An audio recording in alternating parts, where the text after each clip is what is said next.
I have a feeling that we're in for some grim days ahead. I think the over-commercialization of American life is starting to change our American character in some ways that disturb me. I think we're becoming more self-indulgent as a people.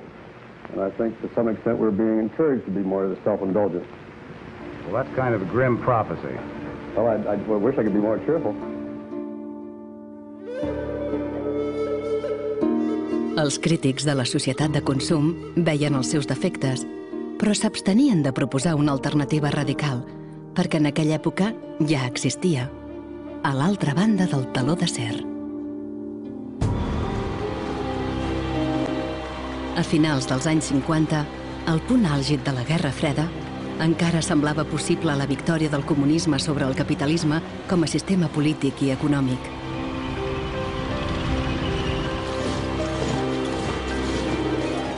L'economia comunista no es basava en el mercat lliure, sinó que estava planificada centralment per l'Estat. Era ineficient i patia una escassetat de recursos crònica. En aquell sistema, l'obsolescència programada no tenia cap sentit.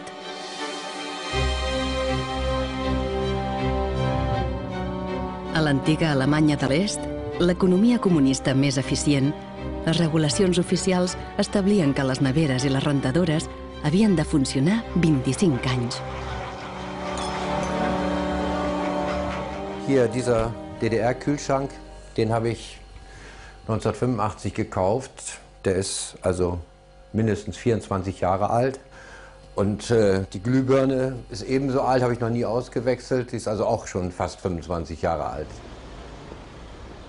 El 1991, una fàbrica de Berlín Est va llançar una bombeta de llarga durada. Da oben war die zentrale Prüfstelle für die Lebensdauer von Glühbirnen.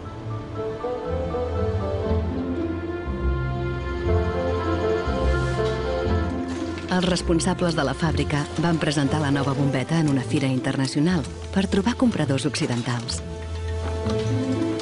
Als die ostdeutschen Glühlampenhersteller 1981 diese Langlebensdauer-Glühlampen auf der Hannoveraner Messe präsentierten, meinten ihre Westkollegen von Osram, ihr wollt euch wohl alle arbeitslos machen. Woraufhin die NAVA-Leute, Ingenieure, antworteten, nein, im Gegenteil, indem wir Ressourcen schonen und den Wolfram nicht verpulvern, behalten wir gerade unsere Arbeitsplätze. Els compradors occidentals van rebutjar la bombeta. El 1989 va caure el mur de Berlín. La fàbrica va tancar i la bombeta de llarga durada es va deixar de produir. Ara només es pot trobar en museus i exposicions.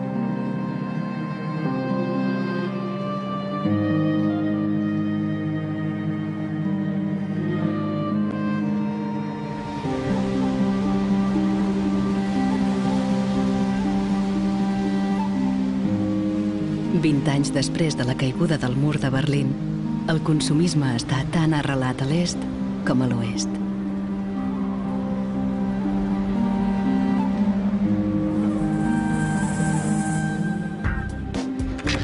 Però hi ha una diferència. A l'era d'internet, els consumidors estan disposats a lluitar contra l'obsolescència programada. So this is the studio. This is where we make all of our movies. We take snapshots of everyone that comes in. We use Polaroid film, which they stopped making. So it's like, this film's like a dinosaur, it's extinct.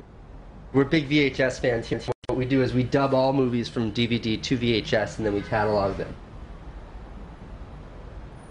Pels germans Neistat, artistes i cineastes de Nova York, cap objecte és mai obsolet, encara que acabi decorant la paret o com a atrezzo de la seva pròxima pel·lícula. The first movie we made that really broke through was a movie about the iPod. And I was completely broke, and I had gotten this iPod, it was like $500, $400, and about 8 months later, 12 months later maybe, the battery died in it. And I called Apple to ask them to replace the battery. And their policy at the time was to tell their customers to buy a new iPod. You might as well go get a new one. Apple doesn't offer? No. Apple doesn't offer a new battery for the iPod? No. It wasn't that the battery died that was annoying, because in my Nokia cell phone, the battery dies, you buy a new battery. Even in my Apple laptop, when the battery would die, you replace the battery. But in the iPod, this expensive piece of hardware, when the battery died, you had to replace the entire unit. So it was my brother's idea to make a movie about just that. We went around with a stencil spray painting on every iPod advertisement we saw in town. iPod's unreplaceable battery lasts only 18 months.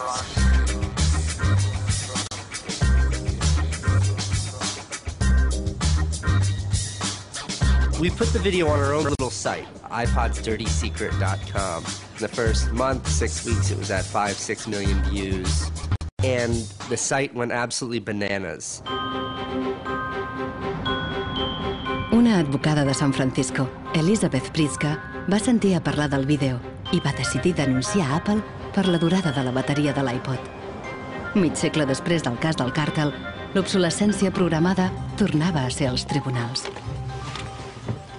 When we brought this litigation, this was 2 years after the iPod was introduced, Apple had sold about 3 million iPods nationwide in the United States.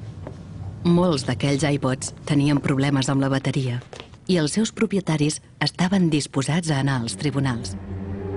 Com el vídeo dels germans Neistat, la notícia del plet es va escampar per internet i s'hi van apuntar milers de persones. Un d'ells era Andrew Westley. I'm a music-oriented person, and my iPod is an extension of my being. I bought it actually to hold my music while I traveled transcontinental, and I think on the first flight between San Francisco and New York, if I'm remembering it correctly, the battery had drained before we actually took off on the runway. We selected from amongst the consumers who had called us individuals who would serve as representatives in a class action. A class action is really a device that's fairly unique to the United States, where a small group of people stands in the shoes of a large group to bring one claim before a court. My role in that case was as class representative on behalf of thousands, maybe tens of thousands of people. The case came to be known as Wesley versus Apple.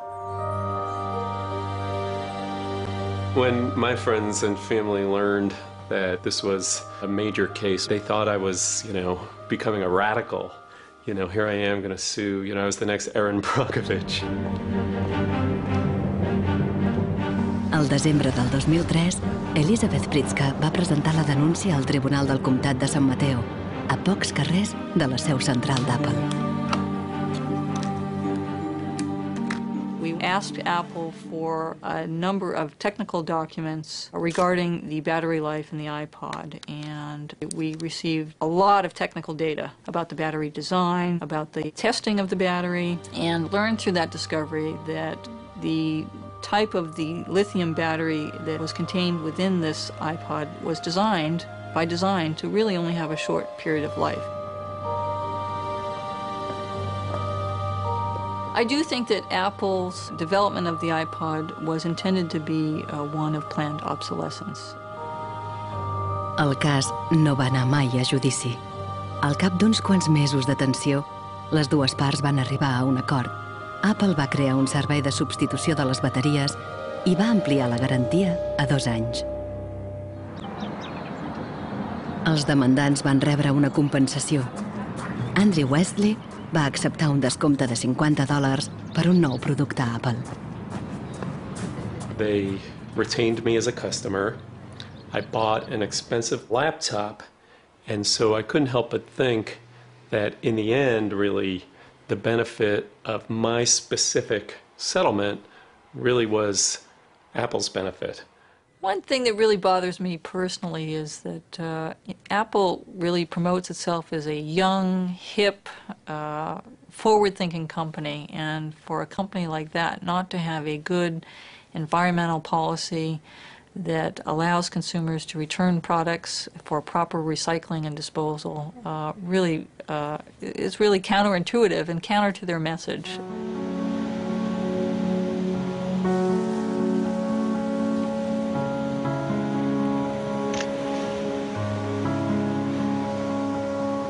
L'obsolescència programada produeix un flux constant de deixalles que s'envien a països del tercer món, com ara Ghana, a l'Àfrica.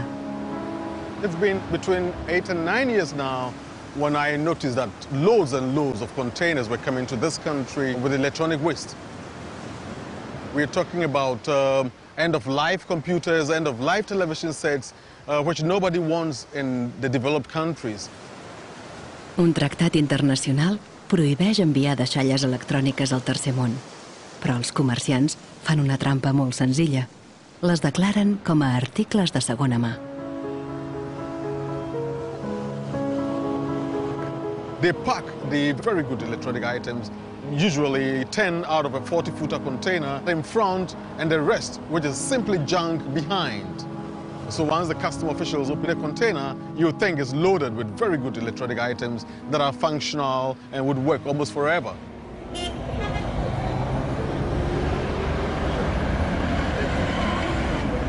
Els contenidors es descarreguen a la zona del port, on els comerciants locals compren qualsevol aparell que encara funciona o que es pot reparar. Des d'allà, els porten a la capital, Accra. A Ghana, una cosa que es pot reparar no es llença com si res. Landry Obusu compra ordinadors de segona mà d'Europa i els arregla pels seus clients. This machine is from Spain. I check this machine and then get to find out that the hard disk is not working. Then I change the hard disk, the one that's working. And then this one too, the fault was from the VGA. Yeah, I changed the VGA, it was working. If I find out where the fault is, it takes about 30 minutes, 20, 10. L'Andrew ven els seus ordinadors a estudiants, escoles i petites empreses. No entén la mentalitat malbaratadora dels països desenvolupats. But here in Africa, it's not easy. Before a fellow gets a computer, it's not easy. So that person will just throw it away. He will service it.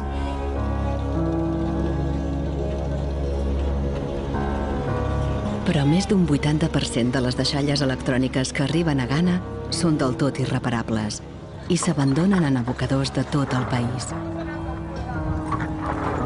We are at the dump site here in Agbogloshi. In the past, we had this beautiful river called Odo River, that meandered its way through this area. It was teeming in the past. It had so much fish. So we actually attended a school not very far away from here. So we'd come play football and hang around the river. The fishermen would organize boat rides, I remember very well. But now it's all finished, it's all gone. And that makes me really, really sad. And it makes me angry. Avui dia, els nens ja no juguen aquí en sortir de l'escola. En comptes d'això, els fills de les famílies pobres venen a buscar ferralla.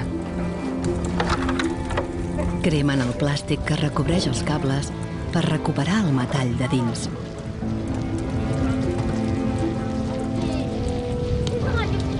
We get some from the computer, TV, and then the machines.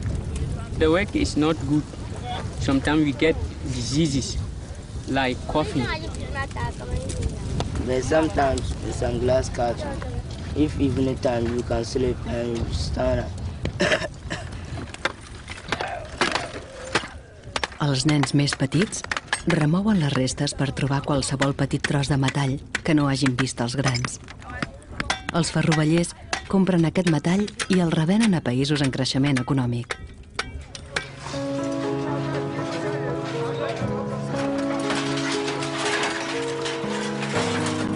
Actualment, els principals clients són Dubai i la Xina.